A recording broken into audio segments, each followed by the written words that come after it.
ആരാ മനസ്സിലായില്ല? അഴകപ്പനെ ഞങ്ങൾ അറസ്റ്റ് ചെയ്ത് കഴിഞ്ഞു. വളരെ നന്നായി സാർ. ഇവനെ പോലത്തെ ദുഷ്ടന്മാർക്ക് പറ്റിയ സ്ഥലം ജയിൽ തന്നെയാ. നിങ്ങൾ അറസ്റ്റ് ചെയ്യാനാണ് ഞങ്ങൾ ഇപ്പൊ വന്നത്.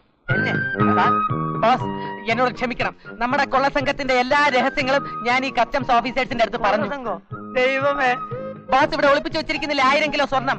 അത് റെഡി ചെയ്തുകൊണ്ട് പോകാനാണ് അവർ വന്നിരിക്കുന്നത്. മര്യാദയ്ക്ക് അത് കാണിച്ചു കൊടുക്കണം, ഇല്ലെങ്കിൽ അവരിടിക്കും. ഇല്ലേ സാർ? എടാ സാർ, ഏത് സ്വർണ്ണം എന്ത് സ്വർണ്ണം എനിക്കൊന്നും അറിയില്ല സാർ. അതിനെ വേണ്ട, എവിടെയാ ഒളിപ്പിച്ചു വെച്ചത്? സത്യം പറ. സത്യമായിട്ട് സാർ എനിക്കൊന്നും അറിയില്ല സാർ. അയ്യോ, ഒന്ന് പറഞ്ഞു കൊടുക്ക് പ്ലീസ്. എവിടെ സ്വർണ്ണം?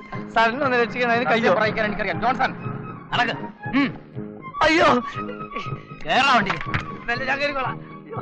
അയ്യോ അയ്യോ അയ്യോ എനിക്കോ ദൈവമേ, സാറ് മർമ്മത്തിരിക്കൽ സാർ. അയ്യോ ചമ്മേ, ചമ്മേ, അയ്യോ അയ്യോ അയ്യോ ചമ്മേ, അയ്യോ പാവം സാർ. അയ്യോ അയ്യോ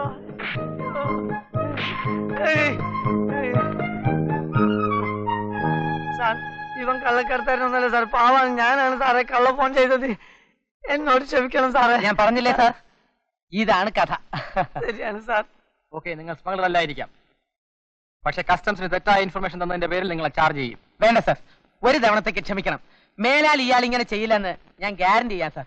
okay, don't repeat this. Sorry for the inconvenience sir. It's all right. എങ്ങനെയുണ്ട് വേലായുധൻ തമ്പി? ഞാൻ ആത്മാർത്ഥമായിട്ട് പറയാ, ഇനി നമ്മൾ തമ്മിൽ പരസ്പരം പാരവപ്പൊന്നും വേണ്ട. നമുക്ക് നല്ല നിലയിൽ പോകാം. ഈ റഷ്യ അമേരിക്കൻ പോലെ ഏറ്റുമുട്ട രണ്ടു കൂട്ടരും വിവരറിയും. കറക്റ്റ് ആണ്.